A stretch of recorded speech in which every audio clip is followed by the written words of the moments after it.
અરવલ્લી જિલ્લાના બાયડમાં પાટીદારો દ્વારા શહીદ થયેલા પાટીદારોને શ્રદ્ધાંજલિ આપવાનો કાર્યક્રમ યોજવામાં આવ્યો હતો, જેના પગલે પોલીસ બંદોબસ્ત ગોઠવી દેવાયો હતો।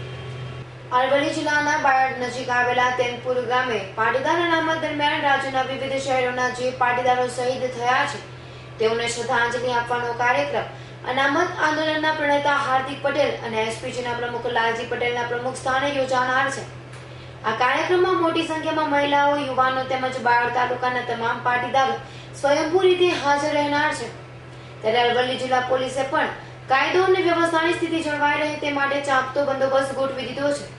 જોકે આ કાર્યક્રમના આયોજક શ્રદ્ધાંજલિના કાર્યક્રમ માટે કોઈ પણ પ્રકારની મંજૂરી ન હોવાનું જણાવી મંજૂરી મેળવી ન હોવાનું કહી રહ્યા છે। ત્યારે જોવું એ રહ્યું કે પોલીસ અને તંત્ર આ કાર્યક્રમને કેવી રીતે મૂલવે છે। અને અહીંયા બાયડ તાલુકાના તથા પાટીદાર સમાજના ગુજરાતમાંથી દરેક જિલ્લાઓમાંથી પાટીદાર સમૂહમાં અહીંયા ઉપસ્થિત રહેવાનો છે। એનો વિષય છે કે અહીંયા આપણે પાટીદાર સમાજના અહીંયા આજે શહીદો થયેલા છે એમની શ્રદ્ધાંજલિનો જાહેર સમારંભ રાખેલો છે।